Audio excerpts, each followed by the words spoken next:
அத்தியாயம் 10 பதம் 32. எல்லா படைப்புகளின் ஆதியும் அந்தமும் நடுவும் நானே. அர்ஜுனா, அறிவில் நான் ஆத்மாவை பற்றிய அறிவு, விவாதிப்போரில் நான் முடிவான உண்மை. பொருளுரை. உலகம் படைக்கப்பட்ட போது அனைத்து ஜட மூலகங்களும் முதலில் படைக்கப்பட்டன. முன்னரே விளக்கியபடி இந்த ஜட தோற்றம் மகாவிஷ்ணு, கர்ப்போதகஷாயி விஷ்ணு மற்றும் ஸ்ரோதகஷாயி விஷ்ணுவினால் படைக்கப்பட்டு பராமரிக்கப்படுகின்றது. இறுதியில் சிவபெருமானால் அழிக்கப்படுகின்றது. பிரம்மா இரண்டாந்தர படைப்பாளி. படைத்தல், காத்தல், அழித்தல் ஆகியவற்றை செயல்படுத்தும் இவர்கள் பரமபுருஷரின் குண அவதாரங்கள் ஆவர். எனவே மொத்த படைப்பிற்கு ஆரம்பமும் மத்தியும் இறுதியும் அவரே. உயர் கல்வியை அடைவதற்கு பலதரப்பட்ட அறிவினை நல்கும் புத்தகங்கள் உள்ளன. அப்புத்தகங்கள் 4 வேதங்கள், 6 வேத அங்கங்கள், வேதாந்த சூத்திரம், நியாய சாஸ்திரம், தர்மசாஸ்திரம், புராணங்கள் என 14 பிரிவுகளை கொண்டுள்ளன. இவற்றில் ஆன்மீக அறிவினை வழங்கும் புத்தகம் குறிப்பாக வேதாந்த சூத்திரம் கிருஷ்ணரின் பிரதிநிதியாகும். தர்க்கவாதிகளின் மத்தியில் பல்வேறு வாதங்கள் உள்ளன. ஒருவன் தன்னுடைய வாதத்தை ஆதரிப்பதற்காக காட்டும் ஆதாரம் எதிர்த்தரப்பினரையும் ஆதரிக்கும் போது அது ஜல்ப எனப்படுகிறது.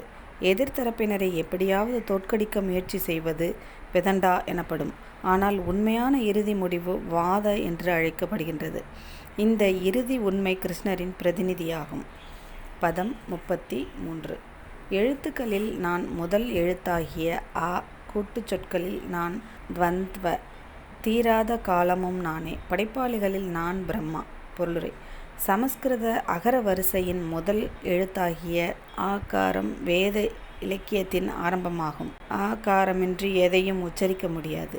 எனவே சப்தத்தின் ஆரம்பம் அதுவே. சமஸ்கிருதத்தில் பற்பல கூட்டுச் சொற்கள் உள்ளன.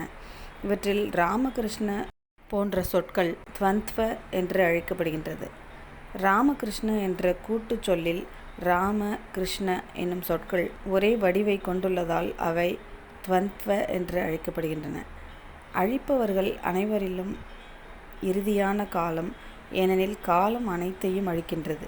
காலப்போக்கில் தோன்றக்கூடிய மிகப்பெரிய நெருப்பு அனைத்தையும் அழித்துவிடும் என்பதால் காலம் கிருஷ்ணரது பிரதிநிதியாகும். படைப்பாளிகளாக திகழும் உயிர்வாழிகளில் நான்முக பிரம்மாவே முதன்மையானவர் என்பதால் அவர் பரமபுருஷரான கிருஷ்ணரின் பிரதிநிதி. பதம் 34. நானே எல்லாவற்றையும் அழிக்கும் மரணம். உருவாகுபவை அனைத்திற்கும் உற்பத்தியாளனும் நானே. பெண்களில் புகழ், அதிர்ஷ்டம், அழகிய பேச்சு, ஞாபக சக்தி, அறிவு, உறுதி மற்றும் பொறுமையும் நானே. பொருளுரை. மனிதன் பிறந்தவுடனேயே ஒவ்வொரு நொடியும் மரணமடைகிறான். இவ்வாறாக மரணமானது எல்லா உயிர்வாழிகளையும் ஒவ்வொரு கணமும் அழித்து கொண்டுள்ளது. ஆனால் அதன் இறுதி தாக்குதலே பொதுவாக மரணம் என்று அழைக்கப்படுகின்றது. அந்த மரணம் கிருஷ்ணரே. வருங்கால வளர்ச்சியை பொறுத்தவரையில் எல்லா உயிரினங்களும் 6 அடிப்படை மாற்றங்களை ஏற்கின்றன. அவை பிறக்கின்றன, வளர்கின்றன, சில காலம் வசிக்கின்றன, இனவிருத்தி செய்கின்றன, முதிர்கின்றன, இறுதியில் அழிகின்றன. இவற்றில் முதன்மையானது கருவிலிருந்து வெளியில் வருவதாகும். அது கிருஷ்ணரே. அந்த முதல் தோற்றமே வருங்கால செயல்கள் அனைத்திற்கும் ஆரம்பம். இங்கே கொடுக்கப்பட்டுள்ள 7 இயல்புகள் புகழ், அதிர்ஷ்டம், அழகிய பேச்சு, ஞாபக சக்தி, அறிவு, உறுதி, பொறுமை ஆகியவை பெண்பாலாக கருதப்படுகின்றன. ஒருவன் இவற்றை முழுமையாக அல்லது இவற்றில் சிலவற்றை பெற்றிருந்தால் அவன் புகழத்தக்கவன் ஆகின்றான். ஒருவன் நேர்மையான மனிதன் என்ற பெயரை பெற்றால் அவனும் புகழத்தக்கவன் ஆவான். பக்குவமான மொழி என்பதால் சமஸ்கிருதம் மிகவும் புகழ் வாய்ந்தது. ஒரு விஷயத்தை படித்த பிறகு அதனை ஒருவனால் நினைவில் வைத்து கொள்ள முடிந்தால் அவன் நல்ல ஞாபக சக்தியுடன் அருளப்பட்டவனாக கருதப்படுகிறான். பலதரப்பட்ட விஷயங்களை பற்றிய பல்வேறு புத்தகங்களை படிப்பதற்கான திறன் மட்டுமின்றி அவற்றை புரிந்து கொண்டு தேவைப்படும்போது செயல்படுத்துவதற்கான திறன் அறிவு எனப்படும் ஸ்திரமற்ற நிலையிலிருந்து வெளிவருவதற்கான திறன் உறுதி அல்லது திடம் என்று அழைக்கப்படுகிறது. முழு தகுதியையும் பெற்றவன் பணிவுடனும் பெருந்தன்மையுடனும் இருந்து மகிழ்ச்சியில் துள்ளாமலும் துக்கத்தில் தோன்றுவிடாமலும் சமநிலையில் இருந்தால் அவன் பொறுமை எனும் ஐஸ்வர்யத்தை பெற்றவனாவான். பதம் 35. சாம வேத மந்திரங்களில் நான் பிருகத் சாமம், கவிதைகளில் நான் காயத்ரி, மாதங்களில் நான் மார்கசீர்ஷ, பருவங்களில் நான் மலர்கள் நிறைந்த வசந்த காலம். பொருளுரை. வேதங்களில் நான் சாம வேதம், என்று பகவான் முன்னரே விளக்கினார். பல்வேறு தேவர்களால் இசைக்கப்படும் அழகிய பாடல்கள் நிறைந்தது சாமவேதம். அத்தகு பாடல்களில் ஒன்றான பிருஹத் சாமம் நள்ளிரவில் பாடப்படுவதும் இனிமையான ராகத்தை உடையதுமாகும். சமஸ்கிருதத்தில் கவிதையை ஒழுங்குபடுத்த பல்வேறு இலக்கண விதிகள் உள்ளன. அவை பெரும்பாலான நவீன கால கவிதைகளைப் போன்று எதுகையும் மோனையும் இல்லாமல் மனம் போன போக்கில் எழுதப்படுபவை அல்ல. சிறப்பு வாய்ந்த அத்தகு கவிதைகளில் தகுதி வாய்ந்த பிராமணர்களால் ஜபிக்கப்படும் காயத்ரி மந்திரம் மிகவும் பிரபலமானதாகும். காயத்ரி மந்திரம் ஸ்ரீமத் பாகவதத்திலும் குறிப்பிடப்பட்டுள்ளது. இஃது இறையுணர்வை அறிவதற்கான மந்திரம் என்பதால் பரமபுருஷரின் பிரதிநிதியாகும். இந்த மந்திரம் ஆன்மீகத்தில் முன்னேறிய நபர்களுக்கானது. இதனை ஜபிப்பதில் வெற்றியடைபவன் இறைவனது தெய்வீக நிலையில் நுழையலாம். ஜட இயற்கை விதிகளின்படி சத்வகுணத்தின் தன்மைகளை பெற்று ஒருவன் பக்குவமான நபராக நிலைத்திருக்கும் போது அவன் காயத்ரி மந்திரத்தை ஜபிக்கும் தகுதியுடையவனாவான். வேத கலாச்சாரத்தில் மிகவும் முக்கியமானதான இந்த காயத்ரி மந்திரம் பிரம்மனின் சப்த அவதாரமாக கருதப்படுகின்றது. இது பிரம்மதேவரால் தொடங்கப்பட்டு சீட பரம்பரையின் மூலம் உபதேசிக்கப்பட்டு வருகின்றது. மார்கசீர்ஷ மாதத்தின் போது இந்தியாவில் வயல்களில் அறுவடை செய்யப்பட்டு மக்கள் பெரும் மகிழ்ச்சி அடைவதால் இந்த மாதம் மிகச்சிறந்த மாதமாக கருதப்படுகின்றது. பருவங்களில் சிறந்த வசந்த காலம் உலகெங்கிலும் விரும்பப்படுகிறது. ஏனெனில் இது மிகவும் வெப்பமானதும் அல்ல, மிகவும் குளிரானதும் அல்ல. மேலும் பூக்களும் மரங்களும் இப்பருவத்தில் பூத்து குலுங்குகின்றன. கிருஷ்ணருடைய லீலைகள் சம்பந்தமான பற்பல உற்சவங்கள் வசந்த காலத்தில் வருகின்றன. எனவே பருவங்களில் மிகவும் மகிழ்ச்சியானதாகவும் முழுமுதற் கடவுள் கிருஷ்ணரின் பிரதிநிதியாகவும் இது கருதப்படுகின்றது. 36.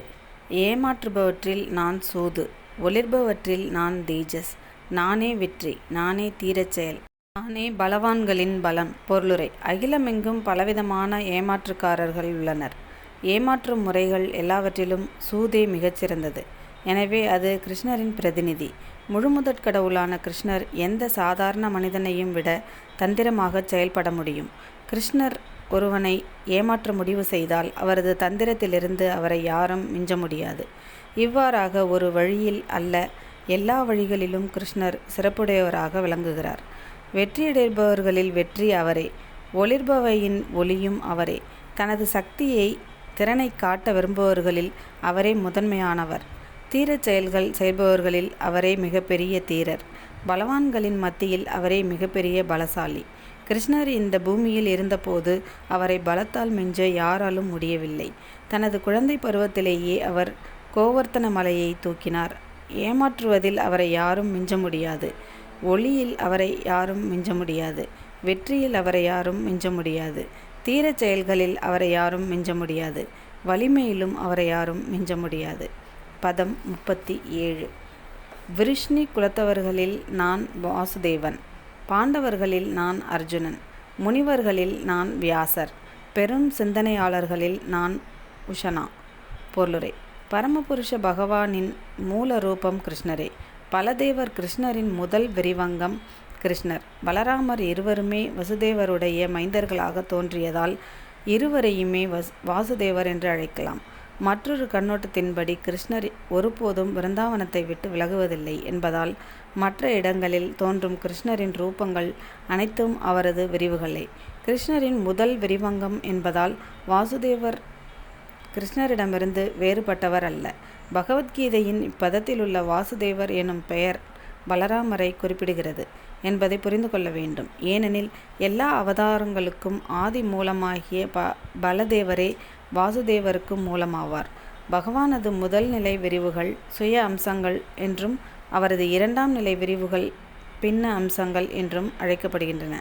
பாண்டுவின் மைந்தர்களில் அர்ஜுனன் தனஞ்சயன் என்ற பெயரால் புகழப்பெற்றவன். மனிதர்களில் மிகச் சிறந்தவனான அவன் கிருஷ்ணருடைய பிரதிநிதியாவான். வேத ஞானத்தில் சான்றோராக விளங்கும் முனிவர்களில் வியாசர் மிகச்சிறந்தவர். ஏனெனில் இந்த கலியுகத்தைச் சேர்ந்த சாதாரண மக்களும் புரிந்து கொள்ளும்படி அவர் வேத ஞானத்தை பல்வேறு வழிகளில் விளக்கினார். மேலும் வியாசர் கிருஷ்ணரின் ஓர் அவதாரமாக அறியப்படுகிறார். எனவே அவர் கிருஷ்ணருடைய பிரதிநிதி. எல்லா விஷயத்தையும் மிகவும் ஆழமாக சிந்திக்கக்கூடிய திறனுடையவர்கள் கவி எனப்படுகின்றனர். அத்தகு கவிகளில் ஒருவரான உஷனா சுக்கராச்சாரியார் அசுரர்களின் குருவாக விளங்கினார். அவர் மிகச்சிறந்த அறிஞராகவும் வருங்காலத்தை யோசிக்கும் அரசியல்வாதியாகவும் திகழ்ந்தார். இவ்வாறாக சுக்கிராச்சாரியரின் கிருஷ்ணரது வைபவத்தின் மற்றொரு பிரதிநிதியாவார். பதம் 38. அடக்கி ஆளும் முறைகளில் நான் தண்டனை, வெற்றியை நாடுபவர்களில் நான் நீதி, இரகசியங்களில் நான் மௌனம், ஞானிகளில் நான் ஞானம். பொருளுரை: அடக்கியாளும் முறைகள் பல உள்ளன. அவற்றில் மிக முக்கியமானது தீயவர்களை வெட்டி வீழ்த்தும் முறையாகும். தீயவர்கள் தண்டிக்கப்படும் பொழுது அந்த தண்டனை கிருஷ்ணரது பிரதிநிதி ஆகின்றது. தங்களது துறையில் வெற்றி பெற முயற்சி செய்பவர்களுக்கு வெற்றியை அடைவதற்கான முக்கிய தேவை நீதி. கேட்டல், நினைத்தல், தியானித்தல் போன்ற இரகசியமான செயல்களில் மிகவும் முக்கியமானது மௌனம். ஏனெனில் மௌனத்தால் ஒருவன் வெகு வேகமாக முன்னேறலாம். கடவுளுடைய உயர்ந்த மற்றும் தாழ்ந்த இயற்கையினை, ஆன்மீகம் மற்றும் ஜடத்தினை பகுத்து அறியக்கூடியவன் ஞானி எனப்படுகிறான். அத்தகு ஞானம் கிருஷ்ணரே. பதம் 39. மேலும் அர்ஜுனா, இருக்கும் எல்லா உயிர்வாழிகளையும் உற்பத்தி செய்யும் விதை நானே. அசைபவை மற்றும் அசையாதவற்றில் நான் இன்றி இருக்கக்கூடியது ஒன்றுமில்லை. பொருளுரை: அனைத்திற்கும் ஏதாவது ஒரு காரணம் உண்டு. படைப்பினை பொறுத்தவரையில் அதன் காரணம் கிருஷ்ணரே. கிருஷ்ணருடைய சக்தியின்றி எதுவும் இருக்க முடியாது. எனவே அவர் சர்வ சக்திமான் என்று அழைக்கப்படுகின்றார். அவருடைய சக்தியின்றி அசைவன மட்டுமின்றி அசையாதவையும் இருக்க முடியாது. ஏதேனும் ஒன்றினை கிருஷ்ணருடைய சக்தி அல்ல என்று எண்ணினால் அது மாயா, எது இல்லையோ அது எனப்படும். பதம் 40. எதிரிகளை வெல்வோனே, என்னுடைய தெய்வீக தோற்றங்களுக்கு எல்லையே இல்லை. நான் உன்னிடம் கூறியவை அனைத்தும் எனது விரிவான வைபவங்களின் ஓர் உதாரணமே. பொருளுரை: வேத இலக்கியங்களில் கூறப்பட்டுள்ளபடி பகவானுடைய சக்திகளும் வைபவங்களும் பல்வேறு விதங்களில் அறியப்பட்டாலும் இத்தகு வைபவங்களுக்கு எல்லையே இல்லை. எனவே வைபவங்களையும் சக்திகளையும் பூரணமாக விளக்குவது இயலாது. அர்ஜுனனின் ஆவலை திருப்தி செய்வதற்காகவே சில உதாரணங்கள் இங்கு விளக்கப்பட்டுள்ளன. பதம் 41. அழகான புகழத்தக்க வைபவங்கள் அனைத்தும் என்னுடைய தேஜஸின் சிறு பொறியிலிருந்து தோன்றுபவையே என்பதை அறிவாயாக. பொருளுரை: ஆன்மீக உலகில் இருந்தாலும் சரி, பௌதிக உலகில் இருந்தாலும் சரி, புகழத்தக்கதாகவும் அழகாகவும் எவையெல்லாம் உள்ளனவோ அவை அனைத்தும் கிருஷ்ணருடைய வைபவத்தின் சிறு தோற்றமே என்பது புரிந்து கொள்ளப்பட வேண்டும். தனிச்சிறப்பு வாய்ந்த அனைத்து ஐஸ்வர்யங்களும் கிருஷ்ணரது வைபவத்தின் பிரதிநிதியாக கருதப்பட வேண்டும். பதம் 42. ஆனால் இதனை விவரமாக அறிவதன் தேவை என்ன அர்ஜுனா? என்னுடைய சிறு அம்சத்தின் மூலமாக நான் இந்த பிரபஞ்சம் முழுவதிலும் புகுந்து அதனை தாங்குகின்றேன்.